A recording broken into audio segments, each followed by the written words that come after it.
That was when I first started experimenting with acrylics and painting, and I also did stuff like this, working with multimedia back when I was in high school, just for fun. But the rest of them are paintings that I've started, or canvases that are kind of torn to bits and I'm going to redo or put something over them, and I'll white them out and do something new.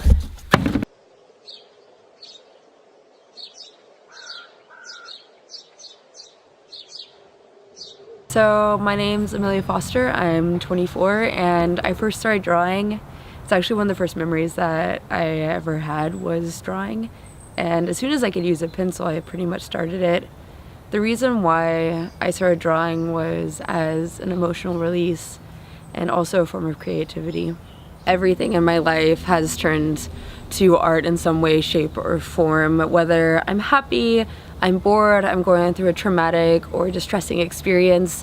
I usually turn to paper, and it manifests itself in different ways depending on my mood and what I'm going through at the time. So if I'm trying to express myself in a certain way, that'll go onto paper. So for instance, when I was in Korea this past year, I was feeling very isolated and disconnected from nature and from other people around me, so that took form in art, and a lot of my topics I dealt with were femininity, isolation, and kind of a distance between myself and nature, and how that negatively impacted me and how I was coping with that.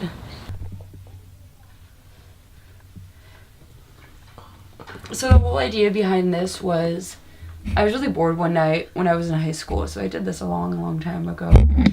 And I had painted my walls all white. They were previously blue because I wanted it to be like a sketchbook where you can just put anything down and create anything, and it doesn't have to be perfect.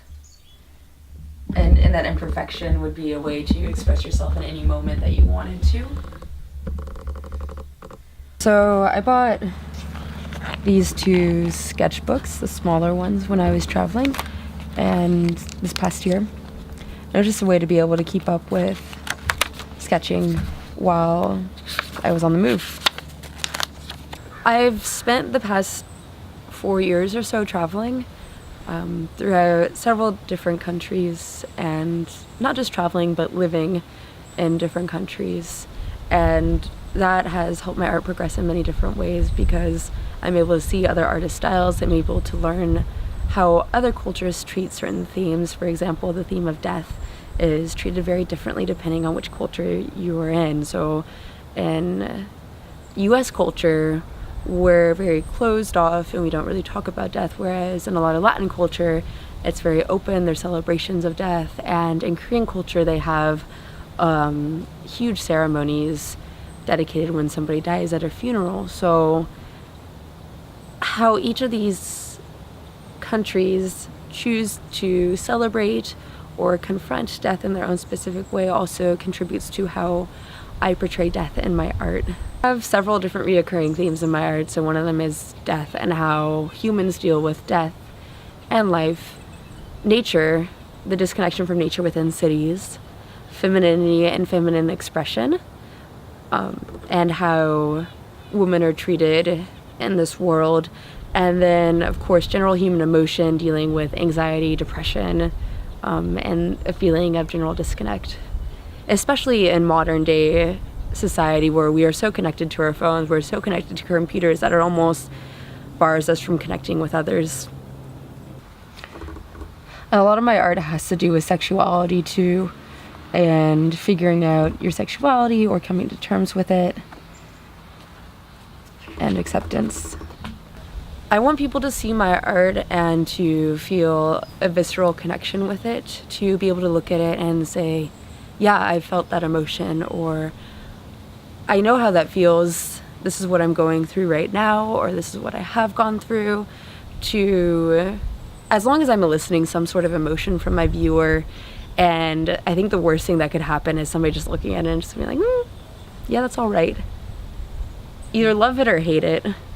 My inspiration, or what I draw off of, is a mixture between things coming at me just in my head and popping up and things that I see, and sometimes it's a perfect mixture of the two and sometimes it's a little bit more weighted. But oftentimes I'll just get a vision of something that I want to draw or something that I think would be a good theme for an art in my mind and have to recreate that on paper. Having drawing and general visual arts as an outlet helps me process my emotions. When I feel something, I don't know what I'm feeling at that time. I am just overcome by a lot of emotions, and a lot of times it's very overwhelming for me, and I don't know exactly how it pertains to things that are going on in my life at first or what. And so by being able to draw and have this sort of visual expression, I'm able to better understand why I feel the way that I feel. This is when I started really creating in Korea, when I was finally okay with who I was as a person and really feeling okay with my place in that country and feeling at home.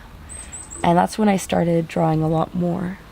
I think it's very important for people to have outlets in their life, and everyone needs some form of an outlet, be it running, exercising, visual arts, music, anything. It can be as simple as going and having a coffee with your friend, but everyone needs some sort of out in order to be able to process all this information that's coming in.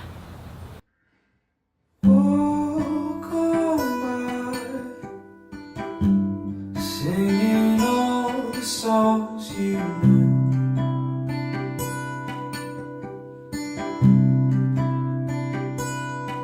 I knew if this is how I die,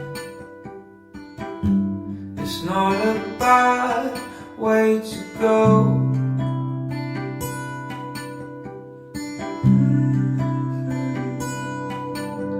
To hear that sound, so soft it goes. Everyone is creative, and the only thing that stops creativity is by thinking I can't do it. So if you have an idea, I'd say just go ahead and run with it, no matter how weird you may think it is. Try it out. I'm Amelia Foster, and this is me.